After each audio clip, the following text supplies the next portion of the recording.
Hi, my name is Ron Mehran. I'm responsible at Radware leading the teams of cyber threat intelligence, partner marketing, and analyst relations. And today I would like to cover the escalation of the threat landscape and talk about the new hacktivist, the persona, the tactics, the tools, what type of threat we are expecting throughout this year. And let me start, first of all, with a bit historic look of the threat landscape evolution. 2021, we had COVID lockdowns, and then we saw the acceleration and digitalization of digital transformation. Also, we saw the acceleration of the move to the cloud. 2022 started the invasion of Russia to Ukraine. Then we've seen the rise of the hacktivists, mainly pro-Russian or pro-Ukrainian activists.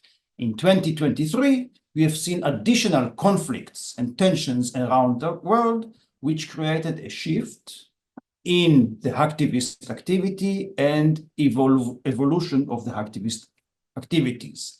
And this is what I'm going to cover today. So going back to the Russian-Ukraine conflict, which ignites a new cyber war era, this is the first time in the history that we see a cyber war between two states, two nations.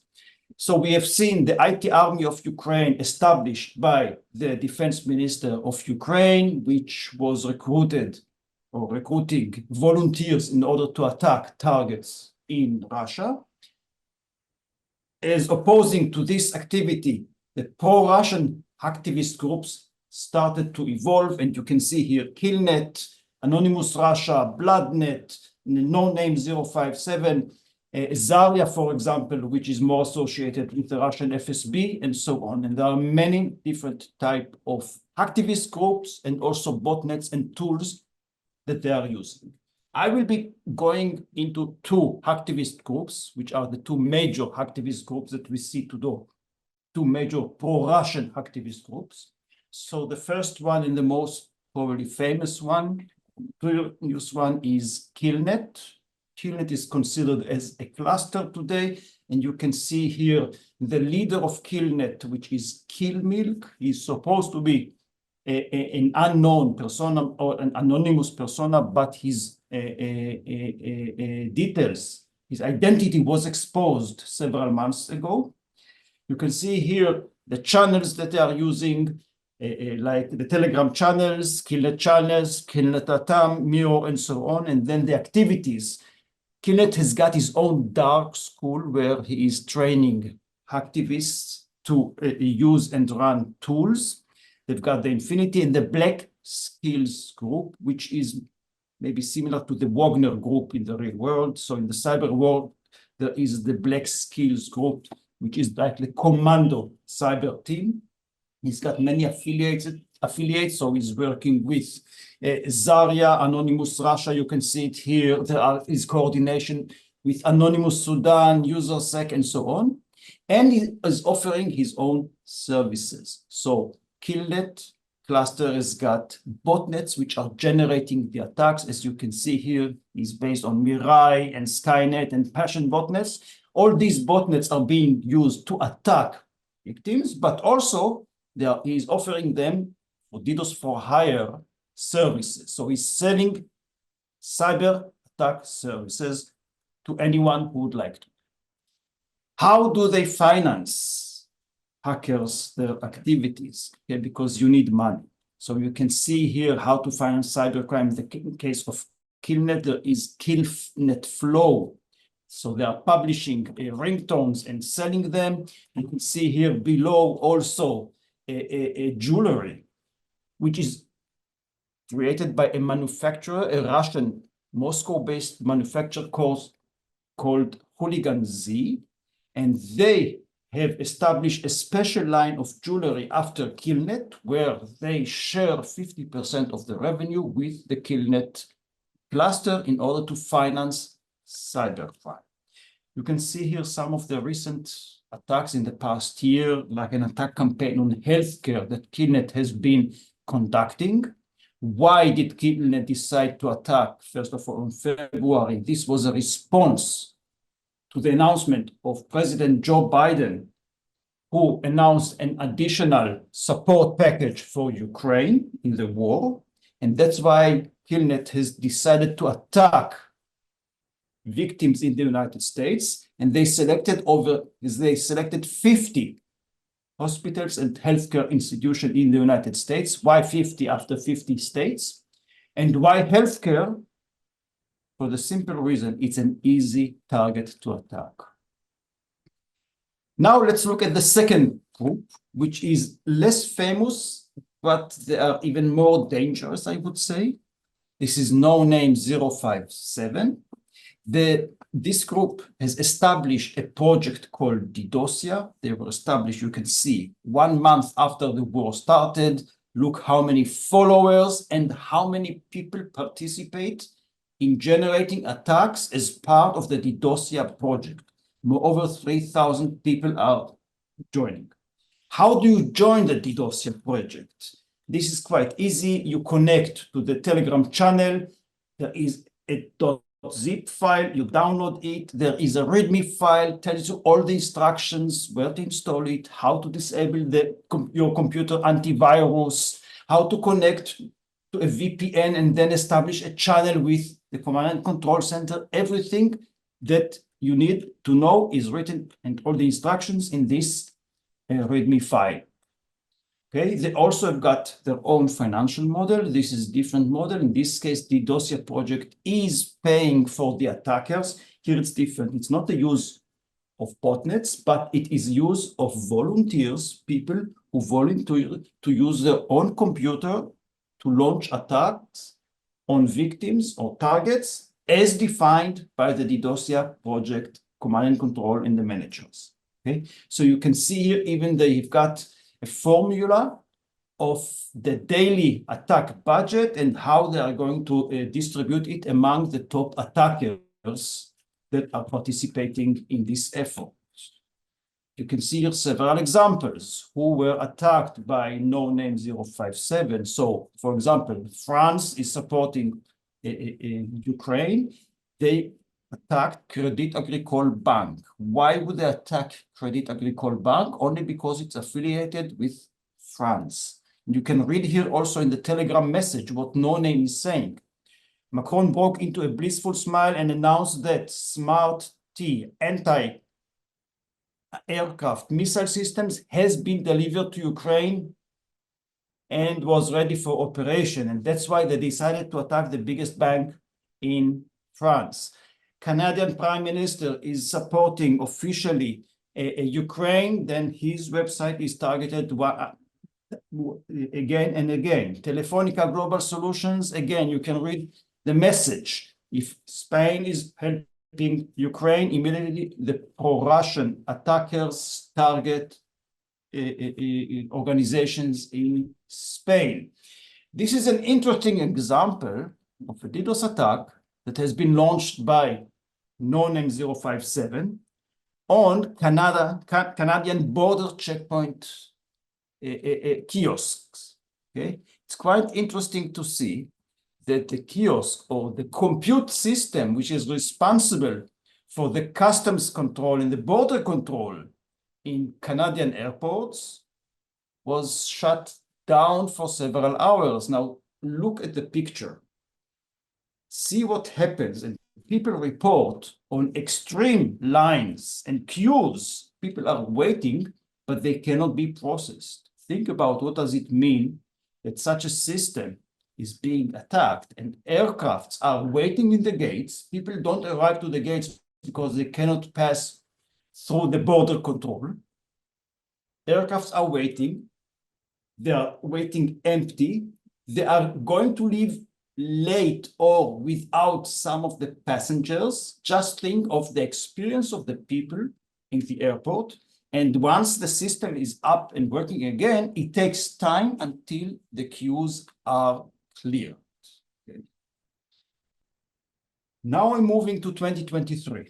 In 2023, we've seen the rise of the religious hacktivists, new actors, and there are many actors from Anonymous Sudan, Indian Cyber Army, Team Herox, we are Team R70, which is Yemen. Team Herox, by the way, is Indonesian. We've got Dragon Force from Malaysia. There are many organizations that participate here in the attacks.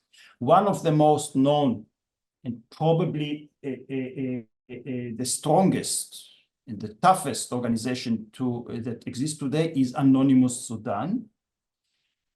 Anonymous Sudan, in this case, you can see that they have been attacked Scandinavian targets. Why?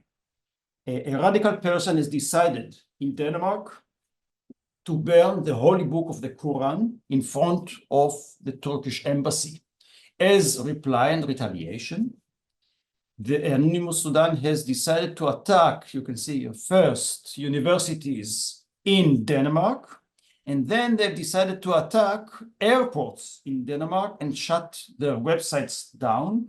These attacks were highly successful. Why? Because they are using a combination of DDoS, web, and bot attacks, which are hard, very hard to mitigate, because these are not only network application attacks, but also network level attacks, but also application level attacks.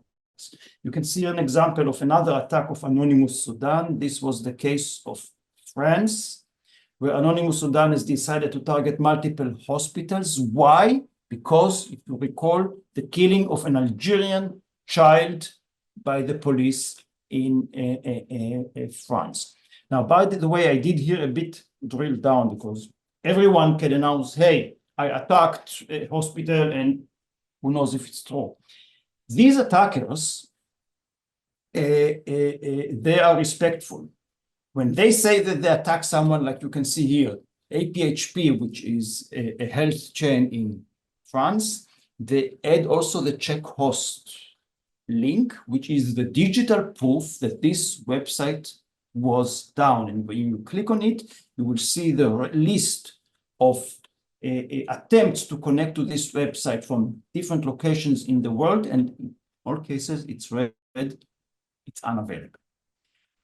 Take a look also at the number of followers of Anonymous Sudan and see how fast it climbs within 5 months, I would say, okay? And see that they reach over 120,000 followers, which is way more than Killnet, for example. Now let's look into a national railway system in Europe. What does a DDoS attack look like? And you can see here all the spikes, okay? So you can see here the normal traffic, which is in purple, but then there are spikes. Now, the attack doesn't mean necessarily that it's going to be a high volume for the rest of the time, but the attackers are quite sophisticated. They know that all they need is a few bursts of DDoS attacks. By the way, very high bursts. You can see that these bursts reach to 454 gigabit of traffic that lasts for several minutes. They don't need to continue over it. Why? Because the damage is also creating and systems take time to recover. There is also another reason for this tactic, which they assume that many of the victims are being protected by their ISPs. ISP protection is typically manual protection against these attacks. And if the attack is not long enough, then it's very hard to defend against it, because creating a manual protection rule takes between 15 to 30 minutes. You run attacks of several minutes, you stop it, and then you run it again and again. It's very hard in manual systems to follow up with these attacks. Also, what we see, and you can see it here, the attack reached 159,000 requests per second. So this is an application level attack. And think about a national railway that is expecting 10 to 20,000 concurrent requests per second to their website, and suddenly it raises to 150, 200,000.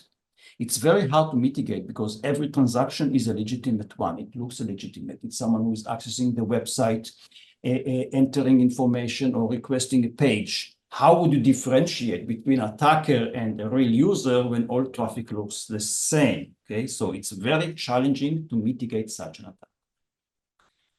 You can also see here the top claiming actor of the past year. So you can see that no name 057 is the top claiming actor. As I mentioned earlier, Killnet, for example, Anonymous Sudan, we hear them a lot in the news, but no name silently and surely run majority of the attacks. And we've got Anonymous Sudan, religious threat actor, Team Insane from Pakistan, Mysterious Team from Bangladesh, and then Passion Botnet, which is part of Killnet, Cyber Anonymous Russia, also part of Killnet cluster, Bloodnet, part of Killnet cluster. So we see here a good mix of pro-Russian and religious threat actors. Let's look into the attacked industries. Okay, we are talking about hacktivist activities, so naturally we will see more attacks, or the most attacked vertical will be government.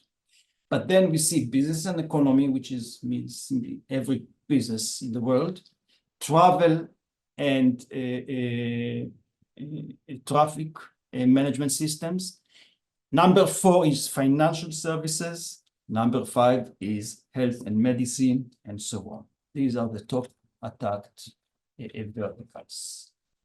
So far, I've been talking about the global threat landscape, but let's go a bit local. And if we are in Madrid, let's see what happens in Spain. In Spain, we see pro-Russian, but also religious threat actor, but maybe pro-Russian threat actors targeting victims or targets in Spain, like Spanish government. And you can see here in the case, we put the official website of the Prime Minister and the Council of Ministers Spain down. Okay, they also call when they attack for volunteers to join. Okay, or you can see attack against banking and financial organizations. We call them FSI. So, for example, the website of Financial Cooperative of Spanish banks, Banco Cooperativo Español, did not withstand our attack. And there is a digital proof again that they were down. The website of the Spanish branch of the Italian banking conglomerate, Banco Mediolanum, is being attacked, and so on. And we see also news and media websites being attacked whenever they report on about information that the pro-Russian activists simply don't like El Mundo, or Expansión. So, final thoughts. Okay. We see the activity globally and locally constantly increasing.